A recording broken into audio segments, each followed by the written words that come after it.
Hello guys, good morning sa inyong lahat. So, since wala tayong ulam ngayon, gawin natin. Magluluto ako ngayon guys ng kinamyasang, tawag mo. Yung isda ko ay tawag sa Bisaya, lusod. Ewan ko dito hindi ko alam kung anong tawag dito sa So, hiwain natin. Kamyas. Lulutuin natin sa kamyas. Tapos, tanggalan natin ng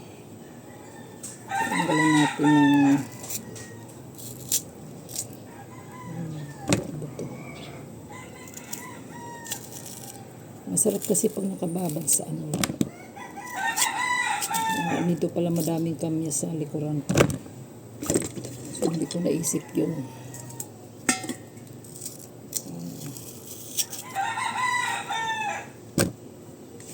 Damihan ko ng kamyas kasi ang sarap anuhin ng kamyas kainin. Pag maraming kamyas. Kaya ko siya binibiyak. Kasi para daw hindi mapait. Mga sino ba kayo?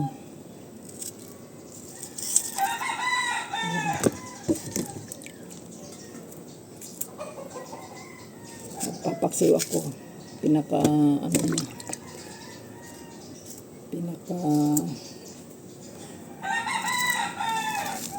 manig niya doon sa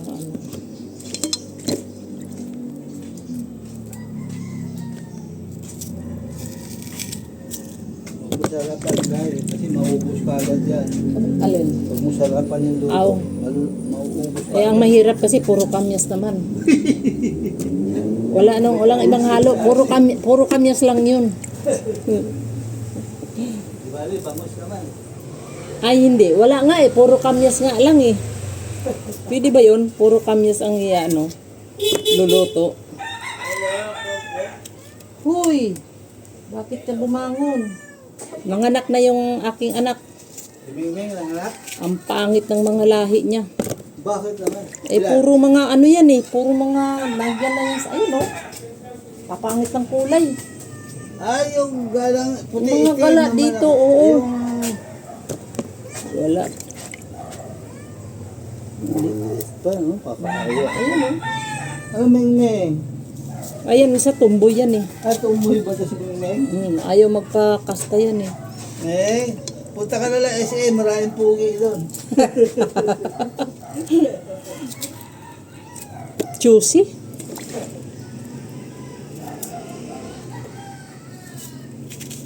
So, ayan guys, natapos ko nang hiwain yung kamyas. May dumaan. Kaya naririnig niyo yung manok. Manok tilaok. Yan. So, ang kamyas ba? So, ihalo ko yan sa paksiw. Tapos maglagay din ako ng konti. Ang paghahaluan ko, ayan na isda. Ayan. Kilala ninyo yung isda na yan. Ano ito yun? Hindi naman balo. Tawag sa amin ito lusod. So, wala guys, magluto tayo at abangan natin kung anong result. Ingin itong mga nasa tabi ko. So, mayroon akong recycle guys na sayang kasi ang mahal ng sili. So, itong sili na to, halo ko sa paksiw uli. Yan. Ang sarap kasi hindi ko nilagay ko naman sa rip. Kinuha ko dun sa kasi sobrang anghang. Nilagay ko sa paksiw. Nag-recycle ako ng Tapos ngayon, itong kamyas. Madamihan ko ng kamyas para masarap. Kasi ang sarap ngayon ng kamyas ay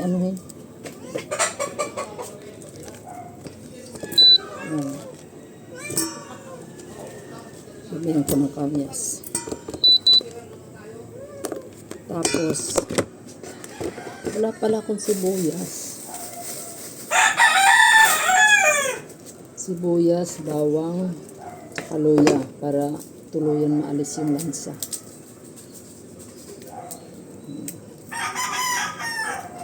Ito sibuyas, bawang.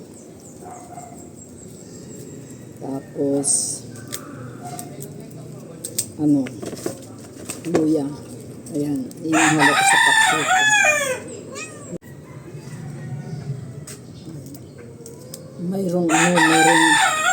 Mayroong recording. May recording.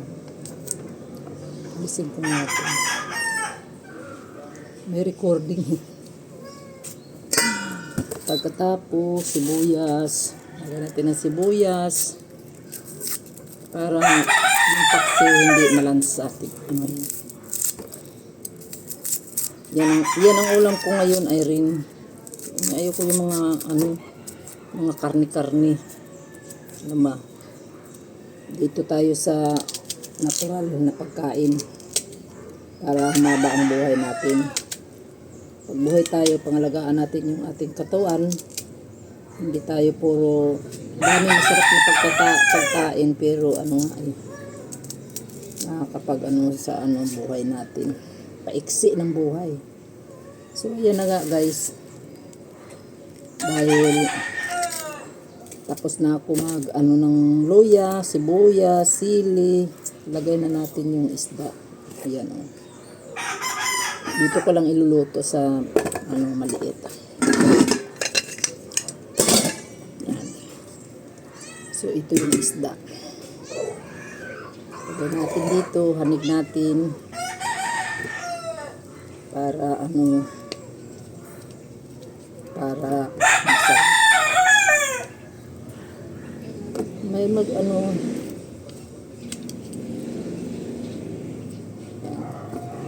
kunti nga lang to eh. Ito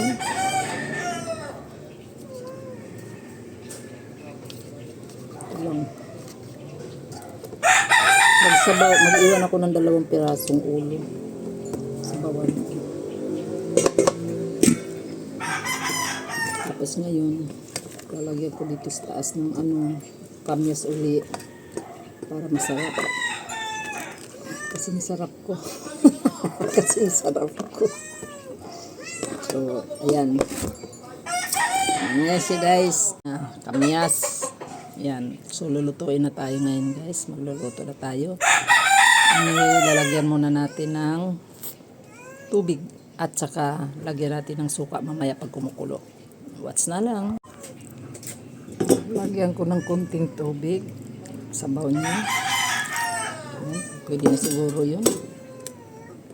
Tapos, lalagyan natin ng suka.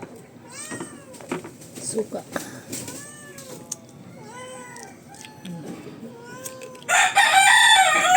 Suka. Ito yung suka. Suka yan.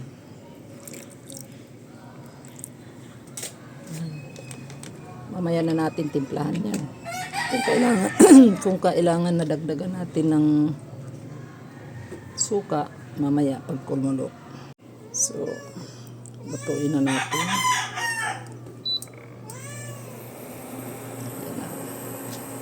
Umpisa na. Tapos, takpan na natin yan. Ko alam kung tama ito kasi ito. Mas maganda siguro lagyan natin ng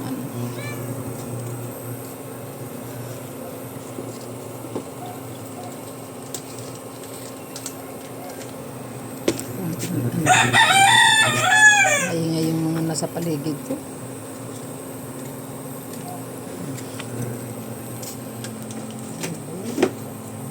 So, hintayin natin na maluto guys, tapos takpan natin.